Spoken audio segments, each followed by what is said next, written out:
Hello నమస్తే welcome back. నేను మీ host అక్షర విహారీ.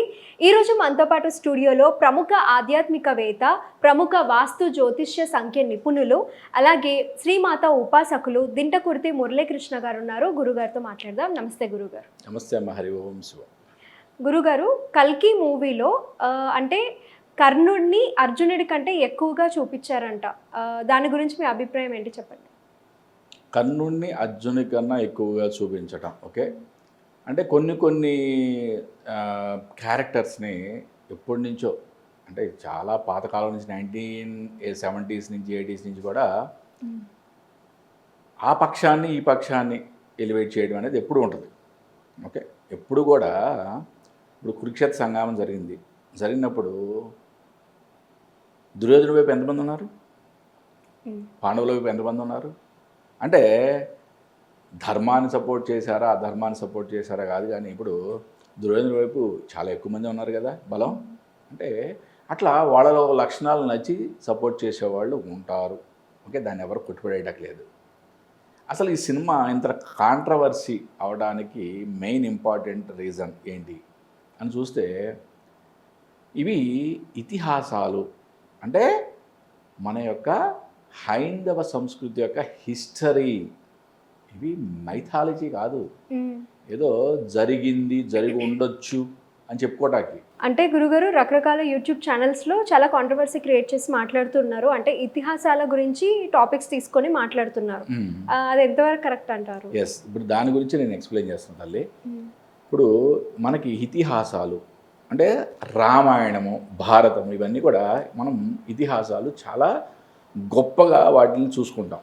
అంటే అవి భగవంతుడు ఆయన యొక్క జీవన విధానం ఏ విధంగా ధర్మ రక్షణ కోసం పాటుపడ్డాడు అనేది మనకి చాలా చాలా క్లియర్గా మనకి ఆ ఇతిహాసాల్లో చెప్పబడింది. అంటే అవి మనకి ఎంతో పూజ్యనీయమైన గ్రంథాలు. ఇక్కడ వ్యాస భగవానుని చేత విరచితమైన మహాభారతాన్ని ఎవరైతే చదివారో, ఎవరైతే దాని నుంచి విశ్లేషణ చేశారో మహానుభావులు ఓకే, సామవేదం షణ్ముఖ శర్మ గారు కానీ ఓకే, చాగంటి కోటేశ్వర కానీ, ఇట్లాంటి వాళ్ళు మహానుభావులకు వాళ్ళు చేసే ఆ ప్రవచనాలను విని ఓకే, దాని నుంచి ఇన్స్పైర్ అయ్యి సినిమాని తీస్తే చాలా అద్భుతంగా ఉంటుంది. ఫస్ట్ ఆఫ్ ఆల్ ఒకటి, ఇతిహాసాలని పూర్తిగా క్షుణ్ణంగా చదవకుండా ఓకే, దాని మీద పూర్తి అవగాహన లేకుండా ఏదో సీనియర్ ఎన్టీ రామారావు గారు కర్ణుడిని చాలా బాగా చూపించారు, దాన వీర సూరకర్ణ అని, కాబట్టి కర్ణుడిని మేము చూపిస్తాం. లేకపోతే ఇంకో సినిమాలో రావణాసురుడిని చాలా గొప్పగా చూపించాడు, ఆయన కైలాసానికి అధిపేటగా, కాబట్టి ఆయన గొప్పగా చెప్పుకుంటాం అంటే కరెక్ట్ కాదు ఓకే. ఎందుకు అంటే సినిమాని సినిమాగానే చూడాలి అని మాలాంటి వాళ్ళు చెప్తాం, కానీ అలా జరగదు కదా. అలా జరగదు. అలాంటి జరగనప్పుడు ఆ సినిమా యొక్క ప్రభావం ఈ యొక్క జనరేషన్ మీద చాలా ఉంటుంది. కాబట్టి ఆ డైరెక్టర్ తీసే సినిమా చాలా ఇంపార్టెంట్గా ఎంతో కేర్ తీసుకొని ఎంతో దాని మీద స్టడీ చేసి చేయాలి ఓకే. 100% ఏ దర్శకుల నిర్మాతలైనా సరే దాని మీద స్టడీ చేయకుండా ఇతిహాసాల జోలికి ఎవ్వరు వెళ్ళరు, నేను దాన్ని ఏకీభవిస్తా. బట్ ఇక్కడ సినిమాలో వాళ్ళైతే క్లియర్గా ఏమి కర్ణుడి యొక్క క్యారెక్టర్ని ఎలివేట్ చేశారు ఓకే. అర్జునుడి యొక్క క్యారెక్టర్ కొంచెం తక్కువ, కృష్ణ యొక్క క్యారెక్టర్ కొంచెం తక్కువ చూపించడం జరిగింది. అంటే కర్ణుడి యొక్క క్యారెక్టర్ ఎలివేట్ చేశారంటే మనం చూసే వాళ్ళకి ఎలా ఉంటుంది, ప్రభాస్ అనే ఒక సూపర్ స్టార్ని చూసేటప్పుడు ఓకే, ప్రభాస్ని కర్ణుడి రూపంలో చూసినప్పుడు ఓకే, అంటే కర్ణుడు చాలా గొప్పోడు అనే ఒక ఇంప్రెషన్ పడిపోద్ది కదా. కాబట్టి ఏంటంటే ఆ ఇంప్రెషన్ పడకుండా జాగ్రత్తగా ఇతిహాసాలని ఫాలో అవుతూ ఏం జరిగింది అనేది తెలుసుకొని సినిమాలు తీస్తే చాలా బాగుంటుంది. మరి సార్ నిజంగా కర్ణుడు గొప్పడా అర్జునుడు గొప్పడా? కురుక్షేత్రానికన్నా ముందే అర్జునుడి చేతిలో 2 సార్లు సావు దెబ్బలు తిన్నాడు కర్ణుడు. ఎన్నో నేర్చుకున్నాడు, అన్ని దొంగజాటుగా విద్యలన్నీ, ఎన్నో అస్త్రాలు వచ్చినాయి, అన్నీ శాపగ్రస్తమే. భగవంతుడు ఎందుకు ఇస్తాడు ఇటువంటి దుస్థితి? నీ యొక్క ప్రారంధ కర్మలు అవ్వచ్చు, నీ యొక్క ఆలోచన విధానం అంటే సంచిత కర్మలు అవ్వచ్చు కదా. అవును. కుట్రలో కుళ్ళు కుతంత్రం అంతా నిండి ఉన్నవాడు కర్ణుడు అని భారతంలో చాలా క్లియర్గా చెప్పబడింది. ఎవరిని ప్రేరేపించాడు? దుర్యోధనుడిని విపరీతంగా ప్రేరేపించేవాడు చచ్చు పనులు పుచ్చు పనులు చేయడానికి. అయ్యో. ఓకే. మరి జోదంలో ధర్మరాజాన్ని ఓడిపోయాడు. కానీ గురుగారు నా డౌట్ ఏంటంటే అంటే ఇప్పటి వరకు మనకు వచ్చిన చాలా ఇతిహాసాలకు సంబంధించిన వెబ్ సిరీస్ కానీ మూవీస్ కానీ ఇలా ఇందులో అంటే కర్ణుడిని వీళ్ళందరూ యూజ్ చేసుకునే వాళ్ళు, కర్ణుడికి అలా అంటే ఆపోజిట్గా వెళ్ళాలి పాండవులకి అన్నట్టుగా అలా చేశాడు అన్నట్టుగా చూపించారు. అంటే నీ క్వశ్చన్ నాకు క్లారిటీగా లేదు. యూజ్ చేసుకునే వాళ్ళు అంటే అతని యొక్క జీవితం తలరాతలు రాసుకొని వచ్చాడు తల్లి. ఓకే. ఒకటి చెప్తా, ఇప్పుడు కూడా ఇక్కడ దుర్యోధనుడు పాండవుల మీద జోదంలో గెలిచాడు. ఓకే. ఒక్కొక్క పాచిక వేస్తుంటే ధృతరాష్ట్రుడు కుతూహలంగా కళ్ళు కనపడిన గుడ్డోడు ఏమడిగాడు? ఎవడు గెలిచాడు అని అడిగాడు. ఎవడు గెలుస్తాడు? నీ కొడుకే గెలుస్తాడు అని. చివరికి గెలిచేది ఎవరు? ధర్మమే అని శ్రీకృష్ణ బాబు చాలా క్లియర్గా చెప్పాడు. ఆ ఇతిహాసం పూర్తిగా మనం అర్థం చేసుకుంటే అర్థమవుద్ది. మరి ధర్మరాజు అన్నీ ఓడిపోయినప్పుడు, భార్యను కూడా ఓడిపోయినప్పుడు మరి నిండు సభలోకి ఈడ్చుకురమ్మని చెప్పింది ఎవరు? కర్ణుడు కాదా? మరి అది ఎంత ఘోరమైన అవమానం. అది ఏ యుగంలో అయినా ఆడదాని జోలికి వెళ్తే కురుక్షేత్రం తప్పదని శ్రీకృష్ణుడు చెప్పాడు. ఏం చెప్పాడు? వాడు భీష్ముడైనా అవనే, ద్రోణుడైనా అవనే, ఇంకెవరైనా అవనే, ఆ రోజు ఉన్న నిండు సభలో ఉన్న ప్రతి వాళ్ళు మరణించాల్సిందే అన్నాడు ఆయన శ్రీకృష్ణుడు. ఓకే. మరి ఆవిడ ఆర్తితో పిలిచినప్పుడు శ్రీకృష్ణుడు ఆవిడికి మాయా చీరని ఇవ్వడం జరిగింది.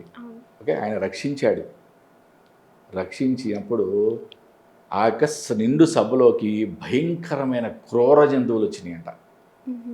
భయంకరమైన పక్షులు, విపరీతమైన ఉదయాన్నే నక్కలు, గాడిదలు అన్నీ వండబెట్టినాయంట.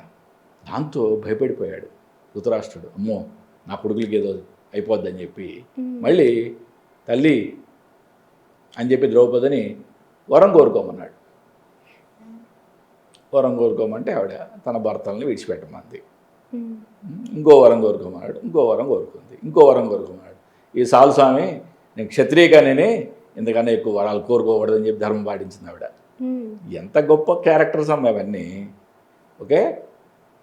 కర్ణుడు అనే ఒక క్యారెక్టర్ ఓకే అధర్మం పక్షనే ఉన్నాడు.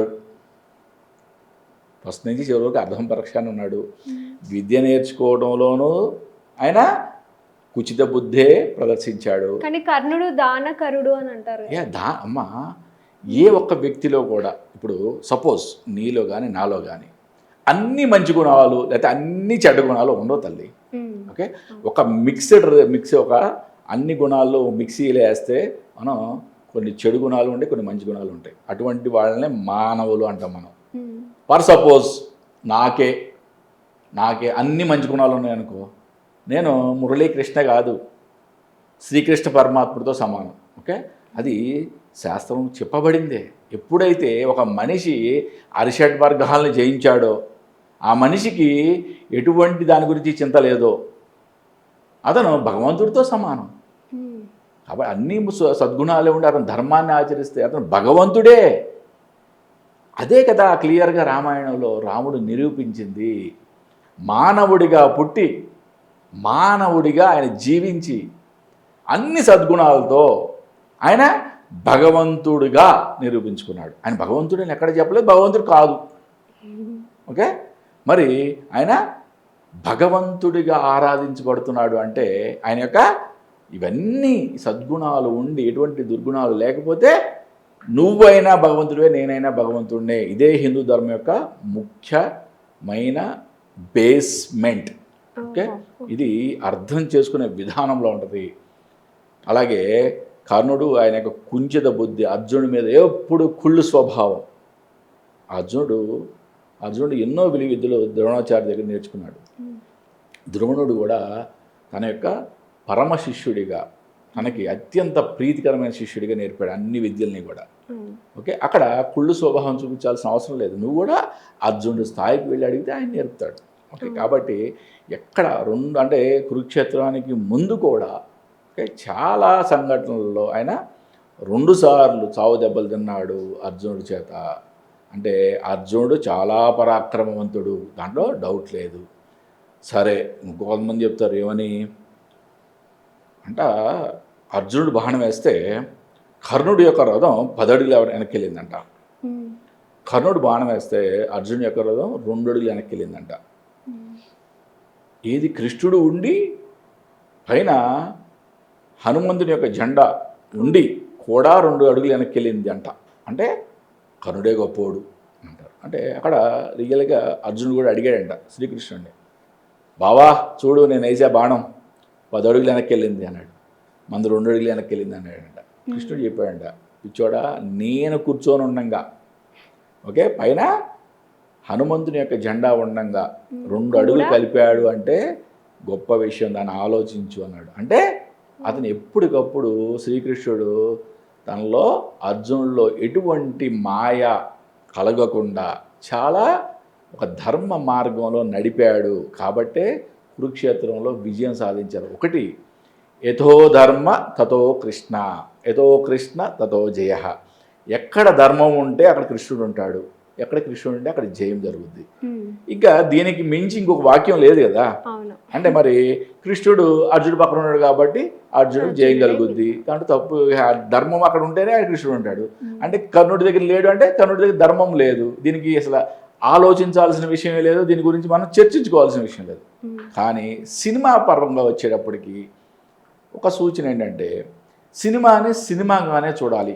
ఓకే, అంతేగాని కోడిగుడ్డు మీద ఏకలు పీకినట్టుగా ప్రతి విషయంలో మనం చర్చించుకోవాలంటే కనుక మనకి ప్రతి దాంట్లో కూడా మనకి ఏదో ఒక విమర్శనాత్మక ధోరణి మనకి ఉంటుంది. కాబట్టి సినిమాని సినిమాగానే చూడాలి. కానీ తీసే దర్శక నిర్మాతలు కూడా ఇతిహాసాలు జోలికి వెళ్ళేటప్పుడు చాలా పెద్ద పెద్ద పండితుల్ని సంప్రదించి రియల్గా మూలాలను తెలుసుకొని ఇటువంటి సినిమాలు చేస్తే బాగుంటుందని నా ఉద్దేశం.